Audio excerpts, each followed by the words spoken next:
Muy buenos días, queridos hermanos. En esta mañana quiero dejar un breve pensamiento en el cual lo podemos buscar en Hechos capítulo 4. Este capítulo me llevó a leerlo, a reflexionar un poco en lo que muchas veces nos está costando, que es predicar de la palabra de Jesucristo. Si bien podemos entender de lo que los apóstoles pasaron y sufrieron en el tiempo de Jesucristo por predicar de su palabra, y un capítulo que muchas veces quizás lo hemos leído, lo hemos pasado por alto, pero hoy podemos reflexionar, que podamos reflexionar un poco de lo que el Señor nos quiere hablar. Vamos a leer un par de versículos y vamos a enfocarnos en lo que queremos llegar a esta mañana. El versículo 1 dice: hablando ellos al pueblo, y vinieron sobre ellos los sacerdotes. Acá está hablando de Juan y Pedro, con el jefe de la guardia y del templo y los saduceos, y resentidos de que enseñasen el pueblo y anunciasen de Jesús la resurrección de entre los muertos, y le echaron mano y lo pusieron en la cárcel, hasta el día siguiente, porque ya era tarde. Pero muchos de los que ya habían oído la palabra creyeron, y el número de los varones era como 5.000. Aconteció que el día siguiente se reunieron en Jerusalén los gobernantes, los ancianos y los escribas, y el sumo sacerdote Anás y Caifás, y Juan y Alejandro, todos los que eran de la familia de los sumos sacerdotes, y poniendo en medio le preguntaron: ¿con qué potestad o con qué nombre habéis hecho vosotros esto? Entonces Pedro, lleno del Espíritu Santo, le dijo: gobernantes del pueblo y ancianos de Israel, puesto que hoy se nos interroga, acerca del beneficio hecho a un hombre enfermo, de qué manera éste haya sido sanado. Sea notorio, dice Pedro, a todos vosotros y todo el pueblo de Israel, que en el nombre de Jesucristo y de Nazaret, a quien vosotros crucificaste y a quien Dios resucitó de los muertos, por, el, por este nombre está en vuestra presencia sano.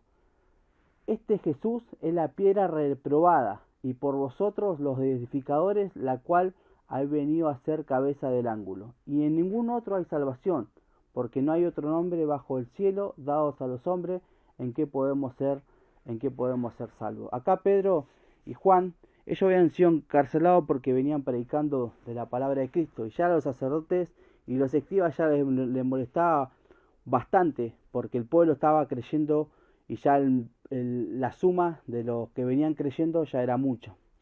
Así que se reunieron todos en Sanedrín, se reunieron en la junta, y el versículo 13 nos sigue diciendo, dice: entonces viendo el de nuevo, o sea, en la franqueza de Pedro y de Juan, y sabiendo que era un hombre sin letras y del vulgo, maravillaban y le reconocían que habían estado con Jesús. Y viendo al hombre que había sido sanado, que estaba en pie con ellos, no podían decir nada en contra. Entonces le ordenaron a Juan y a Pedro que saliesen del concilio, y conferenciaban entre sí, y diciendo: ¿qué haremos con estos hombres? Porque de cierto señal manifiesta que han sido hechas por ellos, notoria, y a todos los que moran en Jerusalén no lo podemos negar.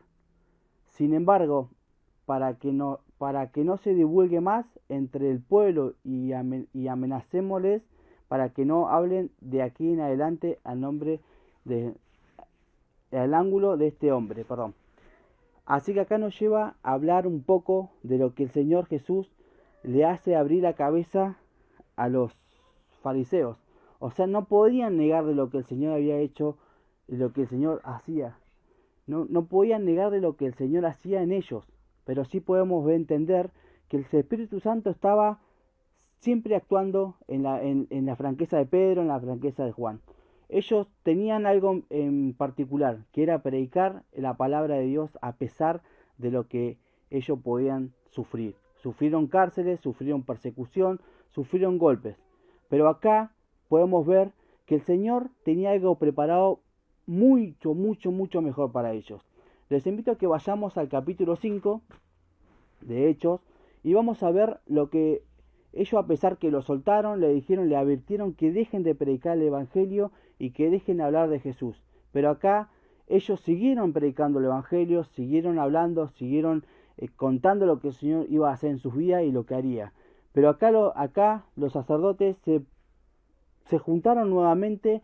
Entonces en el versículo 5, capítulo 5, versículo 17 dice: entonces levantándose el sumo sacerdote y todo lo que estaban con él en la secta de los saduceos se llenaron de celos, echaron mano nuevamente a los apóstoles y los pusieron en una cárcel pública. Acá fue cuando nuevamente ellos fueron encarcelados, ¿sí? Y ya no iban a ser liberados libres, ya no iban a ser liberados como fue la primera vez. Acá ya los publicanos y los escribas ya querían asesinarlos, ya querían matarlos, porque ya ellos seguían predicando y ya muchísima gente se había convertido, ¿sí? Pero hay algo muy en particular que podemos entender, que nos lleva un poco a lo que quiero esta noche que podamos tener presente. El versículo 33 dice: ellos oyendo esto se enfurecían y querían matarlo, porque ellos seguían predicando la palabra. Estuvieron en cárcel, lo liberaron, volvieron a estar en cárcel y ellos seguían predicando y ellos les seguían aconsejando que no hablasen del Señor. No le aconsejaban, perdón, los amenazaban para que no predicasen de su palabra. Entonces ya los fariseos ya estaban enfurecidos, ya querían matarle. O sea, el versículo 33 nos dice muy claramente: ellos oyendo esto se enfurecían. Así que el Espíritu Santo muchas veces a menudo convence o produce ira. Y ellos ya tenían mucha ira porque querían matar, porque ya era imposible callarle la boca a estos apóstoles. Pero entonces hay alguien que entra a intervenir, y que esto sin duda nos deja en claro que el Señor, que Dios siempre está interviniendo por cada uno de nosotros. La vez pasada, en el devocional pasado, le comentábamos un poco de lo que había hecho Filemón. Tenía un esclavo, Onésimo, que le había robado, y ese esclavo se había alejado de Onésimo, se había alejado de las manos de Onésimo, pero él seguía esclavizado en el pecado, seguía esclavizado en lo que hacía, en robar. Él pensó que se había alejado de Filemón, de la esclavitud de Filemón, pero este Onésimo estaba esclavizado en el pecado. Y así tuvo que intervenir Pablo para que Onésimo pueda creer en el Señor Jesucristo y pueda cambiar su vida. Y acá tenemos otra persona que aparece para intervenir, que es Gamaliel. Gamaliel era una persona muy sabia en ese tiempo y que era muy conocido, ¿sí? Y sin duda eh, le hacía mucho caso a Gamaliel, ¿sí? Y vamos a leer un poquito lo que dice el versículo 34. Entonces, levantándose en el concilio un fariseo llamado Gamaliel, doctor de la ley, venerado de todo el pueblo, mandó a que sacasen fuera a los apóstoles. Acá sacaban nuevamente a Pedro y a Juan afuera para que ellos pudieran hablar, ¿sí? Y luego varón israelita, y luego dijo: varones israelitas, mirad por vosotros lo que habéis a hacer respecto a estos hombres. Versículo 38 dice: y ahora os digo, apartaos de estos hombres y dejadlo, porque si este consejo o esta obra es de los hombres, desvanecerá, mas si es de Dios, no la podré destruir. ¿Entiende lo que dice, no? Si es de Dios, no la pueden destruir. Ellos venían hace un montón de tiempo queriendo destruir a los apóstoles porque predicaban del Evangelio. Pero acá Gamaliel le fue muy claro al consejo y le dijo: ojo con lo que hacé con estos hombres, porque si la obra es de Dios, no la vas a poder destruir. Dice: no seas tal vez hallado luchador contra Dios.